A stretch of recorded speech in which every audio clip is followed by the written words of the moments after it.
Hello नमस्कार साथियों, स्वागत है आप सभी का हमारे बीजी क्लासेज यूट्यूब चैनल के प्लेटफॉर्म पर।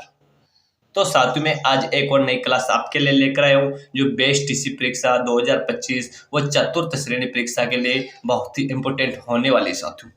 ये 40 क्वेश्चंस की श्रृंखला है जो मैं आपके सामने लेकर आया हूँ साथियों।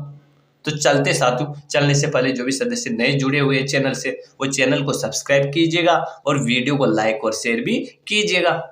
ठीक है, चलते हैं पहले क्वेश्चन की ओर। तो आज का पहला क्वेश्चन आता है साथियों हमारा कि फूलडोल उत्सव प्रसिद्ध है साथियों सांगोद का, केतुन का, सांगानेर का या फिर शाहपुरा का। तो इसका राइट आंसर क्या होगा? फूलडोल उत्सव कहाँ का प्रसिद्ध है? शाहपुरा भीलवाड़ा का प्रसिद्ध है साथियों। और एक किस संप्रदाय के द्वारा मनाया जाता है? राम सैनी संप्रदाय के द्वारा मनाया जाता है साथियों। फूलडोल उत्सव शाहपुरा भीलवाड़ा का प्रसिद्ध है, राम सैनी संप्रदाय के द्वारा मनाया जाता है। ठीक है, चलते हैं नेक्स्ट क्वेश्चन की ओर। नेक्स्ट क्वेश्चन आता है हमारा आज का कि राजस्थान के किस जिले की सीमा को अधिकतम संख्या में अन्य जिलों की सीमा स्पर्श करती है? अजमेर, नागौर, पाली या फिर जोधपुर। तो इसका राइट आंसर क्या होगा? ऑप्शन नंबर सी हो जाएगा, यानी कि पाली जिले की सीमा को राजस्थान की किस जिले की सीमा को अधिकतम संख्या में अन्य जिलों की सीमा स्पर्श करते हैं?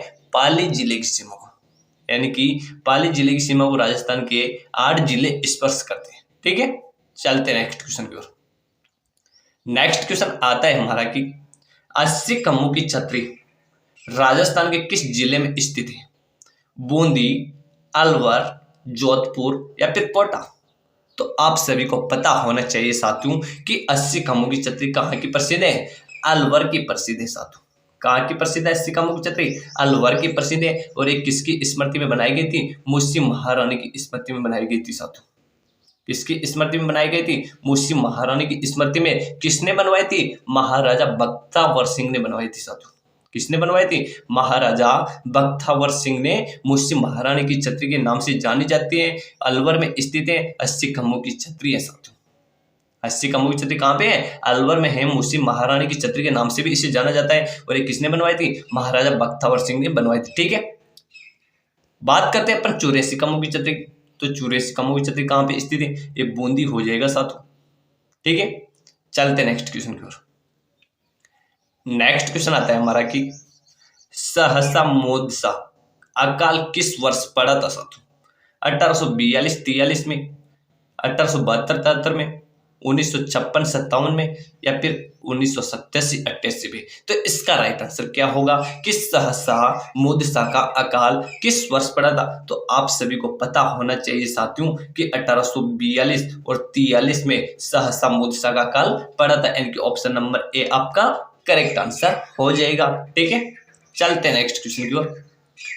नेक्स्ट क्वेश्चन आता है हमारा कि निम्न में से लिग्नाइट आधारित परियोजना है बरसिंगसर, हाडला, गड्ढा में या फिर उपयुक्त सभी में। लिग्नाइट आधारित परियोजना है तो बरसिंगसर में भी है, हाडला में भी है, गड्ढा में भी है, यानी कि ऑप्शन नंबर डी इसका करेक्ट आंसर हो जाएगा, यानी कि उपयुक्त सभी में लिग्नाइट आधारित परियोजना है। ठीक है, चलते नेक्स्ट क्वेश्चन की ओर। नेक्स्ट क्वेश्चन आता है हमारा कि गोगा मेंढी में प्रतिवर्ष गोगा जी का विशाल मेला बढ़ता है साथियों, लेकिन कब बढ़ता है? गोगा मेंढी में प्रतिवर्ष गोगा जी का विशाल मेला बढ़ता है भाद्रपद कृष्ण पक्ष की नवमी को, भाद्रपद शुक्ल पक्ष की द्वितीया को, भाद्रपद कृष्ण पक्ष की द्वितीया को या फिर भाद्रपद शुक्ल पक्ष की नवमी को। तो इसका राइट आंसर क्या होगा? आप सभी को पता होना चाहिए कि गोगा मेंढी जो कहाँ पे स्थित है? हनुमानगढ़ में स्थित है साथियों। गोगा मेंढी कहाँ पे स्थित है? हनुमानगढ़ में स्थित है, जिसे गोगा जी की शीर्ष मेंढी के नाम से भी जाना जाता है साथियों। किस नाम से जाना जाता है? शीर्ष मेंढी के नाम से भी जाना जाता है। और आपसे पूछा जाए कि गोगा जी की दुर् मेंढी कहाँ पे स्थित है, तो ये कहाँ पे स्थित है? ये दद रेवा चूरू में स्थित है। 10 से द मिला लो साथियों। दुर् मेंढी ददरेवा चूरू में और शीर्ष मेंढी कहाँ पे स्थित है? गोगा मेंढी हनुमानगढ़ में। तो आप सभी को पता होना चाहिए कि गोगा जी का विशाल मेला कब बढ़ता है? भाद्रपद कृष्ण पक्ष की नवमिया को भाद्रपद कृष्ण पक्ष की नवमी को गोगा मेंढी हनुमानगढ़ में गोगा जी का विशाल मेला बढ़ता है। ठीक है, चलते नेक्स्ट क्वेश्चन की ओर। नेक्स्ट क्वेश्चन आता है हमारा कि हाजी खान व राणा उदय सिंह के मध्य हरमाड़ा का युद्ध हुआ था, वो कब हुआ था? तो एक क्वेश्चन था आपका यहीं पे क्लियर हुआ कि हरमाड़ा का युद्ध किस किस के बीच हुआ था? हाजी खान और उदय सिंह के बीच में हुआ था। हाजी खान और उदय सिंह के मध्य हरमाड़ा का युद्ध हुआ था, वो कब हुआ था? 1557 में हुआ था, 1559 में हुआ था, 1560 में हुआ था, या फिर 1575 में हुआ था? तो इसका राइट आंसर क्या होगा कि हरमाड़ा का युद्ध कब हुआ था? 1557 में हुआ था। किस किस के मध्य हुआ था? हाजी खान और राणा उदय सिंह के मध्य हुआ था। ठीक है, चलते नेक्स्ट क्वेश्चन की ओर। नेक्स्ट क्वेश्चन आता है हमारा कि भील जनजाति में कच्छापू कौन बांधता है साधु? नेक्स्ट क्वेश्चन क्या है कि भील जनजाति में कच्छापू कौन बांधता है? पुरुष, नवयुवक लड़का, बालक या फिर महिलाएं? तो इसका राइट आंसर क्या होगा कि कच्छापू कौन पहनते हैं? महिलाएं पहनते साधु। भील जनजाति में कच्छापू कौन पहनता है? महिलाएं पहनती है, यानी कि ऑप्शन नंबर डी आपका करेक्ट आंसर हो जाएगा। ठीक है, चलते नेक्स्ट क्वेश्चन की ओर। नेक्स्ट क्वेश्चन आता है हमारा कि राणा सांगा ने किस युद्ध में बाबर की सेना को हराया था साधु? खानवा के युद्ध में, धौलपुर के युद्ध में, बयाना के युद्ध में या फिर घाघरा के युद्ध में? राणा सांगा ने किस युद्ध में बाबर की सेना को हराया था? तो कौन सी युद्ध में हराया था साधु? यानी कि बयाना भरतपुर के युद्ध में हराया था साधु।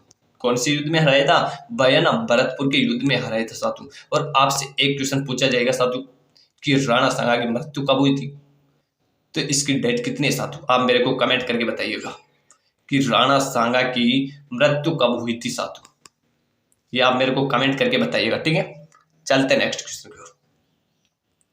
नेक्स्ट क्वेश्चन आता है हमारा कि राजस्थान का प्रथम विधानसभा अध्यक्ष कौन था? शांतिलाल चपलोत, मीरा कुमार, नरोत्तम लाल जोशी या फिर सुमित्रा सिंह? तो इसका राइट आंसर क्या होगा? ऑप्शन नंबर सी हो जाएगा, यानी कि नरोत्तम लाल जोशी राजस्थान के प्रथम विधानसभा अध्यक्ष थे। ठीक है, चलते नेक्स्ट क्वेश्चन की ओर। नेक्स्ट क्वेश्चन आते हैं, बहुत ही अच्छा क्वेश्चन है बेस्टिस वालों के लिए कि तेजाजी का जन्म स्थल का नाम है रामदेवरा, पाली, रेवासा या फिर खरनाल या खरनाल? तो इसका राइट आंसर क्या होगा? ऑप्शन नंबर डी हो जाएगा, यानी कि खरनाल जो कहां पे पड़ता है साधु? नागौर में पड़ता है, जो तेजाजी का जन्म स्थान माना जाता है। ठीक है, चलते नेक्स्ट क्वेश्चन की ओर। नेक्स्ट क्वेश्चन आता है हमारा कि राजस्थान में अद्भुत नाथ का मंदिर किस स्थान पर है? जयपुर में, जैसलमेर में, नागदा में या फिर गलताजी जयपुर में? राजस्थान में अद्भुत नाथ का मंदिर किस स्थान पर है? तो इसका right answer option number C हो जाएगा, यानी कि नागदा उदयपुर में अद्भुत नाथ जी का मंदिर बना हुआ है। ठीक है, चलते नेक्स्ट क्वेश्चन को। जिसने अभी तक चैनल को सब्सक्राइब नहीं किया है वो चैनल को सब्सक्राइब कीजिएगा साथियों, और वीडियो को लाइक और शेयर करना भी ना भूलिएगा साथियों। ठीक है, चलते हैं नेक्स्ट क्वेश्चन की ओर। नेक्स्ट क्वेश्चन आता है हमारा कि आमेर का कौन सा शासक अकबर के नवरत्नों में से एक था? बारमल, मान सिंह, राय सिंह या फिर जय सिंह? तो आप सभी को पता होना चाहिए कि हल्दी घाटी के जो सेनापति थे, जिसमें हल्दी घाटी का नेतृत्व किया था, वही अकबर के नवरत्नों में से एक था। जो आमेर का शासक भी था कौन? मान सिंह था साथियों।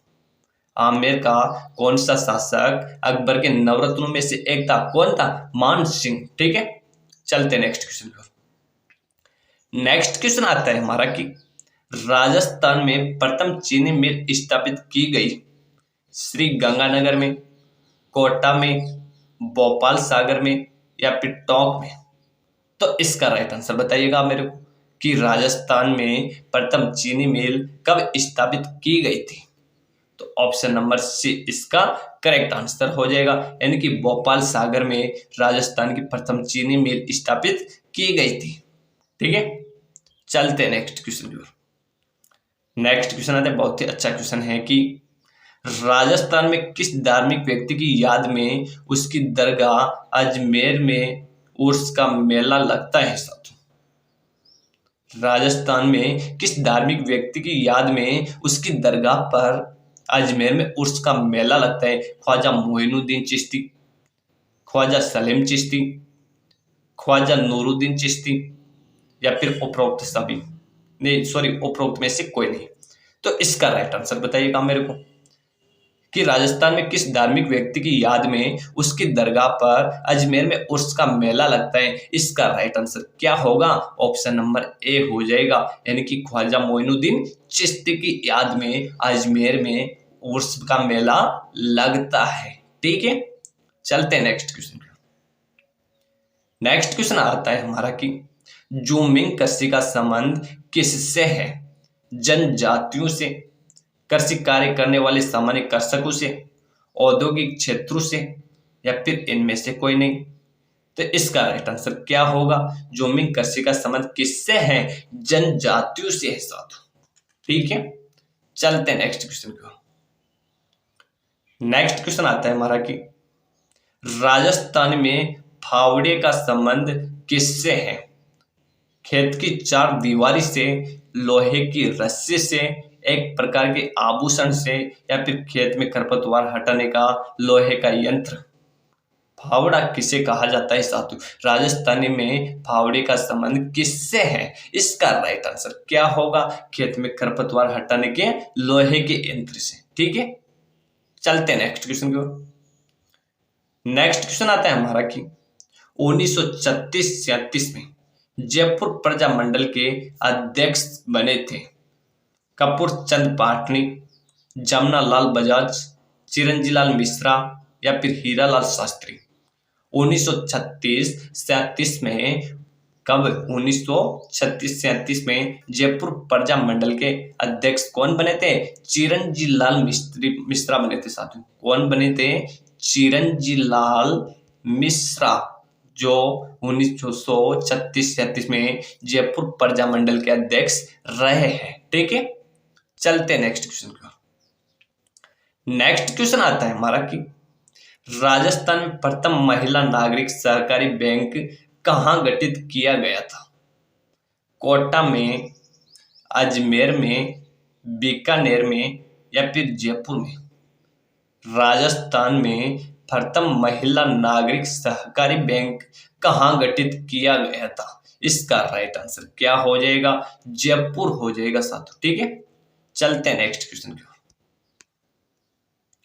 नेक्स्ट क्वेश्चन आता है हमारा कि राजस्थान के किस स्थान का दैनिक तापांतर सर्वाधिक पाया जाता है? बाड़मेर का, चूरू का, जैसलमेर का, या फिर फलोदी का? राजस्थान के किस स्थान का दैनिक तापांतर सर्वाधिक पाया जाता है साथियों? इसका राइट आंसर क्या हो जाएगा? जैसलमेर हो जाएगा, यानी कि जैसलमेर का दैनिक तापांतर सर्वाधिक पाया जाता है। और आपसे पूछा जाए कि सर्वाधिक गर्म जिला कौन सा है, तो चूरू हो जाएगा। ठीक है, चलते हैं नेक्स्ट क्वेश्चन को। नेक्स्ट क्वेश्चन आता है हमारा कि निम्न में से चंबल नदी का प्राचीन नाम कौन सा है? चंबल नदी का प्राचीन नाम पूछा गया है आपसे। कामधेनु, चर्मणवती, चंपा नदी, या फिर इनमें से कोई नहीं? तो इसका राइट आंसर क्या होगा? ऑप्शन नंबर बी हो जाएगा, यानी कि चर्मणवती चंबल नदी का प्राचीन नाम है साथियों। ठीक है, चलते नेक्स्ट क्वेश्चन को। नेक्स्ट क्वेश्चन आता है हमारा कि स्वतंत्रता के समय राजस्थान में कितने ठिकाने एवं रियासतें थी? 18 रियासतें एवं 3 ठिकाने थे, 19 रियासतें 3 ठिकाने थे, 22 रियासतें व अजमेर मेरवाड़ केंद्र शासित प्रदेश था, या फिर 13 रियासतें 3 ठिकाने व अजमेर मेरवाड़ केंद्र शासित प्रदेश था? तो इसका राइट आंसर क्या होगा? ऑप्शन नंबर बी हो जाएगा, यानी कि 19 रियासतें व 3 ठिकाने थे राजस्थान में 1857 की क्रांति के समय। 3 ठिकानों की बात करें तो कौन कौन से थे? लावा, नीमराणा, और एक कौन सा था आप बताइएगा मेरे को। तो एक कौन सा था? एक कुशलगढ़ था। लावा, नीमराणा व कुशलगढ़। ठीक है, चलते हैं नेक्स्ट क्वेश्चन की ओर। नेक्स्ट क्वेश्चन आता है हमारा कि परमहंस मंडली राजस्थान के किस संप्रदाय से संबंधित है? रामकृष्ण परमहंस, मीरादासी संप्रदाय, विश्नोई संप्रदाय या फिर जसनादी संप्रदाय? परमहंसी मंडली राजस्थान के किस संप्रदाय से संबंधित है? यानी कि ये है कौन से संप्रदाय से? जसनाती संप्रदाय से संबंधित है। कौन?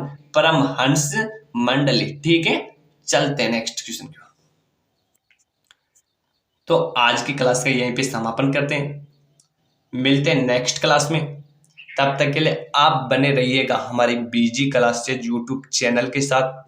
और जो भी नए सदस्य जुड़े हैं चैनल से, जिसने अभी तक चैनल को सब्सक्राइब नहीं किया है, वो जल्दी से चैनल को सब्सक्राइब कीजिएगा और वीडियो को लाइक और शेयर जरूर कीजिएगा। ठीक है, तो मिलते हैं नेक्स्ट क्लास में।